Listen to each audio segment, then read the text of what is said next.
A cold wind whispered through the cemetery, carrying the scent of rain-soaked earth. The sky hung heavy with dark clouds, and tiny droplets began to fall, as if the heavens themselves were grieving. Ethan Caldwell stepped onto the damp grass, his polished shoes sinking slightly into the mud. In his hands, he held a bouquet of white lilies, his late wife's favorite. His heart pounded in his chest as he approached the grave, the weight of regret pressing down on him like an unbearable burden.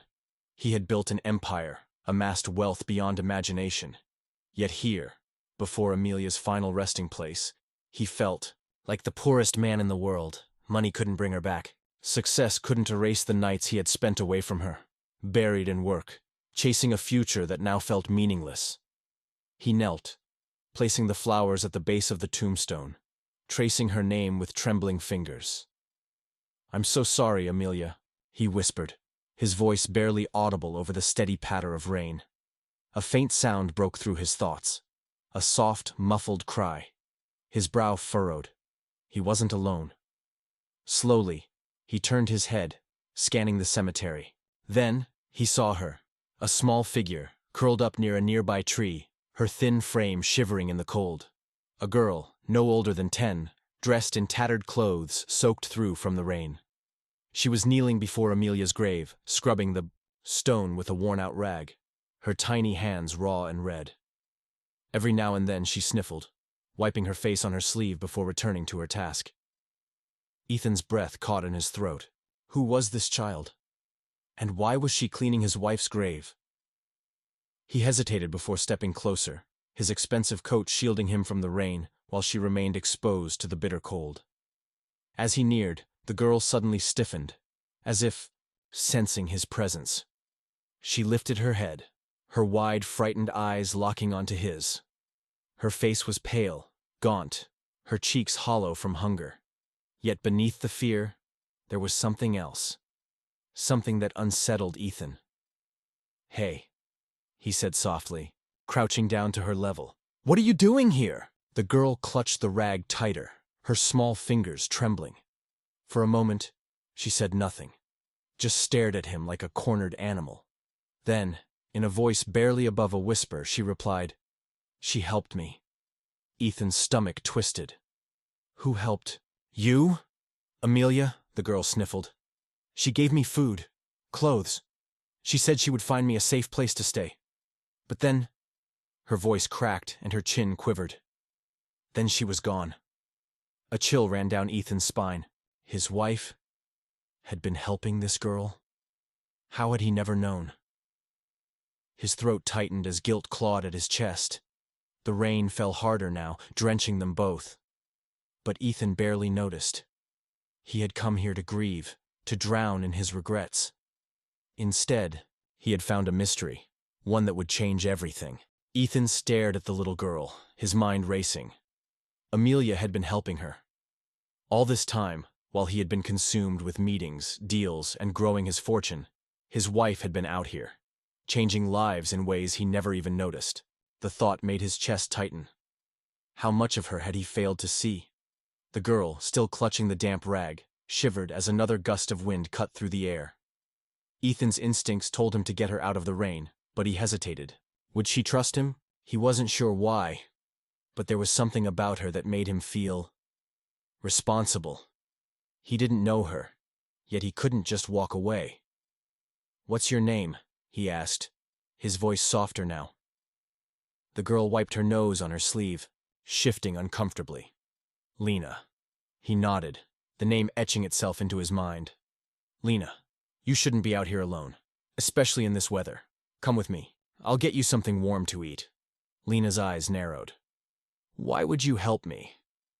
Ethan hesitated. He could have said it was because Amelia would have wanted him to, but the truth was more complicated. Maybe it was guilt. Maybe it was regret. Maybe it was something else entirely, something he wasn't ready to admit. "Because I should have done more," he finally said. Lena studied him for a long moment before nodding hesitantly. She got to her feet, swaying slightly from exhaustion. Without another word, Ethan shrugged off his coat and wrapped it around her small frame, then led her to his car. The drive back to his penthouse was silent. Lena sat curled up in the passenger seat, her wide eyes taking in the luxury around her. The leather seats, the sleek dashboard, things she had likely never been near before. But she said nothing, just held the coat tightly around her shoulders, as if afraid this warmth would be taken away at any moment. When they arrived, Ethan guided her inside. The place was massive. High ceilings, expensive artwork, floor-to-ceiling windows overlooking the city skyline. But despite the wealth surrounding them, it felt empty. Lena stood awkwardly in the grand entryway, her damp shoes leaving small puddles on the marble floor. "This is where you live?" she asked, her voice barely above a whisper. Ethan nodded. "Make yourself at home." She didn't move. Her gaze flicked around the room, as if she didn't believe she was really there, as if any moment someone might throw her back out into the cold. Ethan sighed and knelt down in front of her.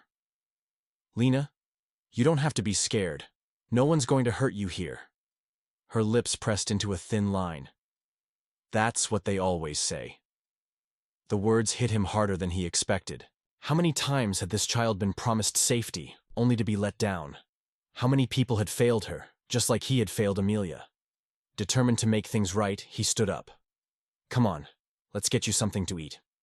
As Ethan prepared a meal, something he rarely did himself, Lena cautiously explored the space, her small fingers tracing the edges of books, picture frames, things that seemed so foreign to her.